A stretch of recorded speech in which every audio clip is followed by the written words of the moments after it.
All right.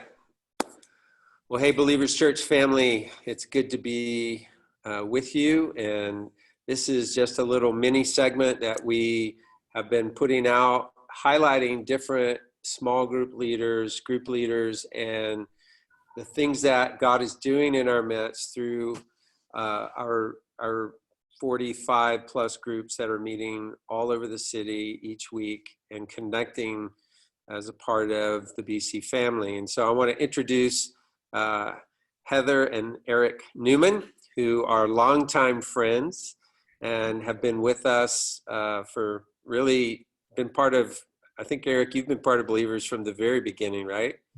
Yeah. And Heather came like the second or third week. Yeah. So, yeah, you guys are long timers, which is great. And so I've known Eric since he was a baby, and watched him grow up. I actually married you guys, so that's fun. It's been a fun journey. They have 2 kids, and are helping co-lead one of our groups, and get the joy of oversee them. So, guys, thanks for taking a few moments out of your day just to share with the larger community a little bit of what God's doing in your group. And let's dive in and let's talk a little bit about, what is God doing in your group? What are some of the, just the signs of things that have been a blessing to you? Some of the fruit that maybe you've experienced in this and in this season. I think one of the things for us was it's been an ongoing conversation, like how do we engage more or in a deeper way with the church? Where do you find the time? Where do you find the space and capacity? Mm-hmm. And then through the shared experience that we're all facing with quarantine and coronavirus and all that, it forced us to have this gap. And Zoom might be, I don't think we ever would have imagined we'd be connecting in a deep way through Zoom, Mm-hmm. but like here we are. And I think for us, it's just, every one of us, everyone in the group too, we're all at a similar stage in life. We all have families with young kids. We're all asking the same kinds of questions. How do we make it through the day through emergency homeschooling our kids? What is our income is going to look like in the next 2 weeks or a month? And nobody knows. And so to be able to have like this weekly, you put the kids to bed Thursday night, Mm-hmm. and for us all just to kind of connect, and it's such a blessing just to feel a real deep connection with the other families there. Yeah, it's been really great. We've done a house church before through Believers, and honestly, because of the phase of life we're all in, the amount of children that would be in one house if we were meeting in person is a little overwhelming and totally distracting. And so we actually are having very focused time because it's over the screen and our kids are either asleep or like some of their kids are watching a movie or whatever. And so it's been very focused, which we all were kind of like, this is yeah, like there's no way this group would have happened had it not been for Corona. Right. Like it just would never have happened. Yeah. Right. That's awesome. Yeah. And we're doing the Greg's prayer journey together. So okay. That's what we started with. Yeah. That's beautiful. Yeah, it is a unique time, but I think people are surprised at what can happen over a Zoom call with a bunch of different faces and screens. And we're not suggesting that's going to take the place of face-to-face fellowship or even worship gatherings in the future and those kind of things. But this has really been a beautiful way of watching our community. We went from about maybe 20% of our community in groups to about 80% of our community that are connecting through these small groups. And yeah, it does take commitment, it does take time. but what I'm hearing you say is just that it's been an important part of navigating this season of kind of quarantine and people wondering, like you said, about career and finances, and having other people that you can kind of experience this with and pray for one another and encourage one another in. That's good. What's been one of the hardest parts about, being, is there been any challenges for you or anything that's been hard for you guys to have to overcome, or has it been pretty seamless for you?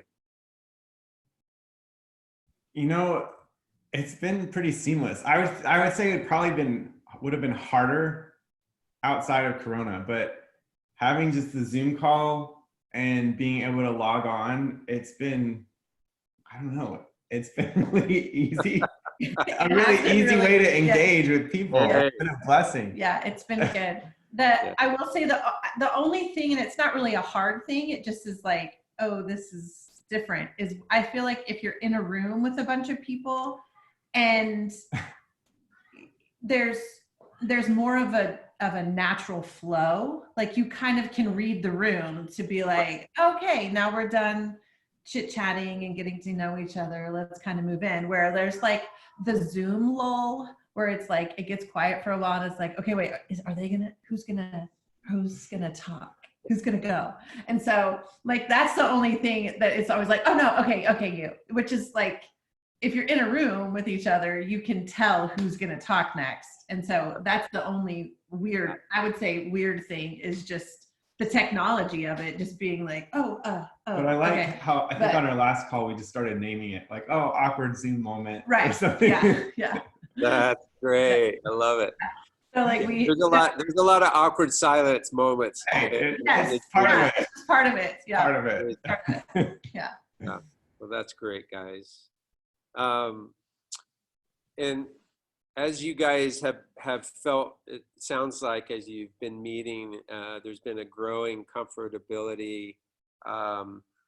What have been some of the maybe surprises for you, or what do you feel like the invitation from the Lord is in this season for you guys as a group and as a community has been? Well, we're doing the Pete Greg prayer thing. And before the group started, we weren't really sure, how to pray. That's the prayer thing. Yeah. And it's okay. Yeah. And we were choosing between, what do we want to talk about with our Zoom group, and that just seemed like a natural fit, and that's been awesome. Mm-hmm. Being able just to, like, 1 week at a time, just talking about one aspect of prayer, whether that's like adoration. We begin our prayers with adoring God, just like the Lord's Prayer begins, and just putting that immediately into practice, being able to, intercede. And what's cool about this is a time where all of us should it's just a good time to be praying more and listening more. Yeah. Being able to have that destination where on Thursday night we do that together, and at the end we have a prayer time where we're praying for each other's finances or the sale of a house or whatever. And that's just been incredibly rich and insightful, I think. Mm-hmm. Beautiful. I think another great benefit of being in a small group, which most people may not know, but you guys actually met in a small group, or really got to know each other in a small group, which, has led to now, how long you guys been married? It'll be 9 years. Mm-hmm. Yeah, good answer. Yeah, we did. 9 years and 2 kids later, you're that's the fruit of a small group. So, Right. We were in the singles, like the kind of the singles group, and now we're in the married group. Now we're in the married group. Not that it's whatever. Right. Yeah, it's what brought us together. Good. Sure. What if you just a final encouragement or exhortation for anyone who's kind of like, I'm good, or maybe they're a little hesitant about you know, stepping into a group or diving in the small community, what would you say to them? What would your encouragement be? Well, the irony is when we were first asked, my first reaction was like, oh yeah, let's not lead. Let's not do that. And he was like, well, sure, we're going to do it. And I was like, oh, we are? And he was like, babe, that's how we met, right? So we probably should like, and I was like, oh, okay, yeah, totally. And for me, it has been, I mean, I'm an extrovert. I need it. Like, I need to see, even just seeing you on the screen right now is like bringing so much joy to me. So, so I need it, but also just the reassurance that like, oh yeah, everybody's dealing with the same like emotions that I don't normally deal with, that I'm dealing with now. Like, this is a normal thing that other people with kids my age are having, like across the board, where this is normal. And so it's like, oh, okay, that's great. And one thing for me that I learned that was a kind of a revelation for me was that it's hard for me to be still and pray. I'm more like you, like get me on a golf course and I like get me moving. I need to be doing something, but also I'm a verbal processor.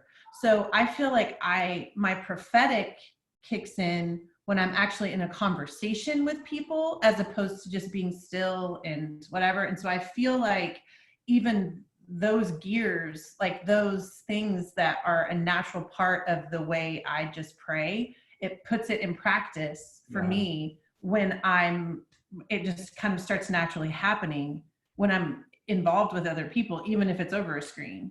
And so for me, that was like a real revelation. It was like, oh, I'm hearing things for these people. This is awesome. You know, instead of just being in my little house Quarantine my bubble. quarantine bubble. Yeah. So that has really brought a lot of joy to me. And just seeing answered prayer in our group too already. Like we've prayed for stuff. We prayed for houses to be sold and they got sold right away. We prayed for, so I mean, that's been awesome. So I would say I was definitely going to be in a group, but I wasn't sure about leading the group. So I would say go for it. Like, it has brought so much joy. I mean, so much so that, what was the week? Unanswered prayer was one week that we were studying. Super heavy topic. You know, like we're all talking about, and I think we laughed more in our group during that week of unanswered prayer than any of the ones we did. And we all were just like, this is so great. If we were just studying this on our own, we probably would be like really deep in thought. And just a second, not right now. We're on this. No, just a second, buddy. So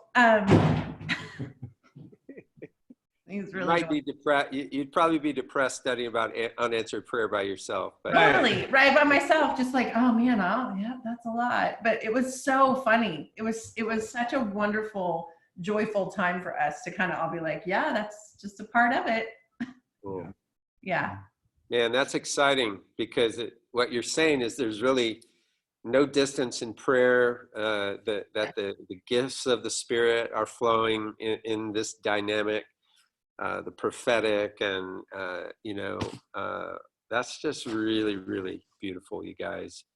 Well, I just want to say on behalf of the BC community, thanks for stepping up and taking that risk, and for helping care for, this is how people are getting cared for, getting prayed for, staying connected. That this is the church being the church. This is the body being the body.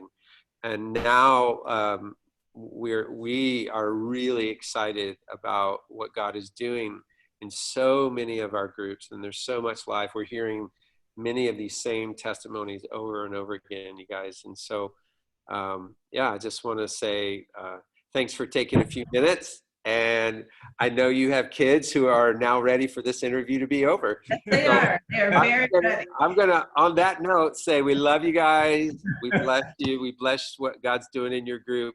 And BC, if you're in BC and still haven't connected, man, we want to encourage you to just take a moment, go on our website. All of our groups are listed there, and you can just click on one and connect with one of our group leaders. So awesome. Thanks and God bless. All right. Thanks, brother. Roger.